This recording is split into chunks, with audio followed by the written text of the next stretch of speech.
যুবকদের যৌবন হেফাজতের সমাধান কি, মানে হেফাজতের উপায় কি?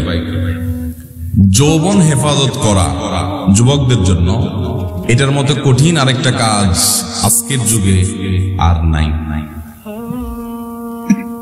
নামাজ রোজা পড়া এত কঠিন না, এমনকি দায় রাখাও এত কঠিন না। যত কঠিন হলো যুবকদের জন্য যৌবনকে নষ্টামি, নোংরামি এবং জেনা ব্যভিচার থেকে বাঁচানোর মতো কঠিন এরকম আরেকটা, এটা যতটা কঠিন এরকম অন্য কোনটা কঠিন না। আর এই জন্যই নবী করিম সাল্লাল্লাহু আলাইহি ওয়াসাল্লাম বলেছেন, মাইয়াদমান লি মা বাইনা লিহিয়াইহি ওয়া মা বাইনা রিজলাইহি আদমান লাহুল জান্নাহ। যারা দুই ঠোঁটের মধ্যবর্তী অঙ্গ অর্থাৎ মুখ এটা আর দুই পায়ের মধ্যবর্তী অঙ্গ অর্থাৎ লজ্জাস্থান, এই দুইটা জিনিস অর্থাৎ তার চরিত্র এবং তার জবান, এই দুইটার দায়িত্ব যারা নিতে পারবে, নবী করিম সাল্লাল্লাহু আলাইহি ওয়াসাল্লাম বলেছেন, আমি তাদের জন্য জান্নাতের দায়িত্ব নিয়ে নিলাম। তুমি তোমার এই দুইটাকে কন্ট্রোল করো, জীবনে কখনো এগুলোতে কালিমা লাগতে দিও না, এগুলো দিয়ে কোনো পাপ অপরাধ করিও না, হারাম রিলেশন করিও না, কোনো মেয়ের সাথে অবৈধ বিবাহ বহির্ভূত সম্পর্ক, হারাম সম্পর্ক, রিলেশন যেটাকে তোমরা প্রেম বলো, এই জাতীয় সম্পর্ক করিও না। তাহলে নবী সাল্লাল্লাহু আলাইহি ওয়াসাল্লাম বলেছেন, আমি জান্নাতের দায়িত্ব নিয়ে নিলাম তোমার জন্য। যুবক ভাইয়েরা, উপায় কি? উপায় নাম্বার 1, হারামের পরিবেশ থেকে দূরে থাকতে হবে। এই জন্য অনেক স্যাক্রিফাইস করা লাগবে। যেই জায়গায় গেলে হারাম থেকে বাঁচতে পারি না ওই জায়গায় ছেড়ে দিতে হবে। ফেসবুকে গেলে চোখের হেফাজত করতে পারি না, ইচ্ছায় অনিচ্ছায় দেখা লাগে, তাহলে ফেসবুকই বাদ। যে পেজ থেকে, যে আইডি থেকে এগুলো অনবরত আসে, এগুলো সব আনফলো।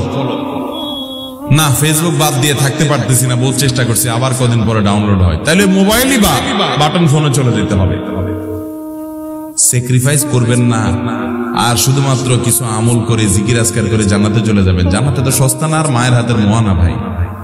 হারাম থেকে বাঁচার জন্য সংকল্প করতে, যে যুবক নিজেকে হারাম থেকে বাঁচার জন্য চেষ্টা করে বাঁচাতে পারে না, আমি নাম দেই এটা হলো ঢিলা যুবক। ঢিলা ডাইরেক্ট, যে যেখানে মেয়ে মানুষ দেখছে সেখানে কাইতে হয়ে গেছে, ভিডিও একটা দেখছে তো পাগলের মতো দেখা শুরু করছে ফেলফেল করে, এটা ডাইরেক্ট রোগীর মতো হয়ে গেছে।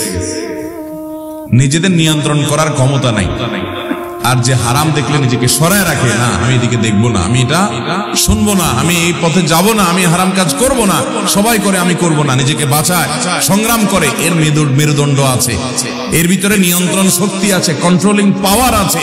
এ হলো আসল যুবক, এ হলো সাহসী, আর ওটা হলো ঢিলা। কথা কি বুঝতে পারছেন? এই জন্য বাঁচার উপায় হলো হারামের পরিবেশ থেকে সরে আসেন। যদি এমন কোন পরিবেশ হয় যেখান থেকে আসলে সরে আসার উপায় নাই, যেমন বাজারে যাইতেই হবে, অফিসে যাইতেই হচ্ছে, কলেজে এমন পর্যায়ে আছেন ফেরত আসতেই পারতেছেন না, তাহলে যাওয়ার আগে থেকে পরিকল্পনা করেন যে আমি এখন যেখানে যাচ্ছি সেখানে অগণিত গুনাহের হাতছানি, চোখের গুনাহ হবে, আমি সেটা বাঁচার জন্য লড়াই করে সংগ্রাম করে থাকবো। এই নিয়ত করে বিসমিল্লাহ পড়ে আল্লাহর কাছে সাহায্য চেয়ে তারপরে বাসাতে বের হন, দেখবেন ইনশাআল্লাহ চোখের গুনাহ অনেক কম হবে। কথা কি বুঝাতে পারছি? এটা হলো 1 নম্বর কাজ, যে হারাম থেকে, হারামের পরিবেশ থেকে বাঁচার জন্য চেষ্টা করেন, সংগ্রাম করেন। নাম্বার 2, আপনি যৌবনকে হেফাজত করার জন্য, যৌবনকে কালিমা মুক্ত করার জন্য আপনি নেককার মানুষগুলোর সোহবত এবং সান্নিধ্যে থাকবেন। আল্লাহ ওয়ালা, মুত্তাকি, পরহেজগার, আমলদার। এক ব্যক্তি নবী করিম সাল্লাল্লাহু আলাইহি ওয়াসাল্লামের কাছে এসে বলছে, ইয়া রাসূলুল্লাহ, আমি জেনা করতে চাই, মেয়েদেরকে দেখলাম আর জেনা করতে মনে চায়, আমাকে জেনা করতে চাই। জেনা তো ইসলামে জায়েজ না, এখন করতে গেলে তো আপনার নিষেধাজ্ঞার কারণে মুসলমান, আমি করতেও পারি না, আপনি আমাকে দেখেন পারমিশন দিতে পারেন কিনা, যে আমার জন্য হালাল হয় কিনা, তাহলে আমি করতে চাই। দেখেন সাহাবী কোন অপরাধের কথা মনে আসলে আমরা হলে তো বলতাম না, হুজুরের সামনে যে ফেরেশতা সাজতাম, তাই না? তাদের মনের সব সমস্যার কথা তারা নবীজিকে বলতেন, নবীজি সাল্লাল্লাহু আলাইহি ওয়াসাল্লাম তাদেরকে ট্রিটমেন্ট করতেন, সমাধান দিতেন। তখন নবী সাল্লাল্লাহু আলাইহি ওয়াসাল্লাম কিছু সময় তাকে সাথে রাখলেন, তাকে একটু বোঝালেন, এরপর তিনি বললেন, ইয়া রাসূলুল্লাহ, আমার মনে জিনার কোনো আকাঙ্ক্ষা নাই। এই জন্য নেককার, মুত্তাকি, পরহেজগারদের সাক্ষাতে, সান্নিধ্যে যত বেশি থাকবেন তত দেখবেন আপনি এই গুনাহগুলো থেকে বাঁচতে পারছেন, যৌবনকে হেফাজত করতে পারছেন। আমি প্রায়শই বলি, সোনার হরিণ পাওয়া, আলাদিনের চেরাগ পাওয়া যত কঠিন, এই যুগে সেই যুবক যুবতী পাওয়া তার চাইতে কঠিন যে যুবক যুবতীর যৌবনে কোনো কালিমা লাগে না, পুরো যৌবন পার করছে, বুকে হাত দিয়ে বলতে পারবে যে হ্যাঁ, কোন মেয়ের সাথে কখনো হারাম সম্পর্ক করি নাই, হারাম সংস্পর্শে যাই নাই, চরিত্রকে বাঁচাতে পারছি, এরকম যুবকের পরিমাণ একেবারেই কম। নাই বললে ভুল হবে, আছে, পরিমাণে অনেক কম, সোনার পরিমাণ। আল্লাহ তাআলা আমাদেরকে সেই সোনার হরিণ হওয়ার তৌফিক দান করুন। সেই সাথে ভাই আরেকটা দোয়াও করবেন আল্লাহ তাআলার কাছে। কি করবেন? দোয়া করবেন আল্লাহ তাআলার কাছে। দোয়া কি?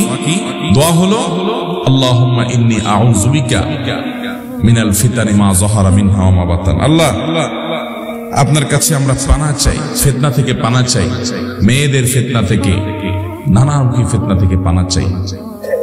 নামাজের শেষ বৈঠকে নবীজি সাল্লাল্লাহু আলাইহি ওয়াসাল্লাম একটা দোয়া পড়তেন, আল্লাহুম্মা ইন্নী আউযু বিকা মিন আযাবি জাহান্নাম ওয়া মিন আযাবিল কবর ওয়া আউযু বিকা মিন ফিতনাতিল মাহইয়া ওয়াল মামাত ওয়া আউযু বিকা মিন শাররি ফিতনাতিল মাসীহিদ দাজ্জাল। আল্লাহ, জীবন এবং মরণের সব ফিতনা থেকে পানা চাই। এগুলা ফিতনা ভাই, ঈমান ধ্বংস করার জন্য হাজারটা কাঁটা আসবে কিয়ামতের আগে। আল্লাহ তাআলা আমাদেরকে সেগুলো থেকে বেঁচে থাকার তৌফিক দান করুন। চেষ্টা করব তো সবাই ইনশাআল্লাহ।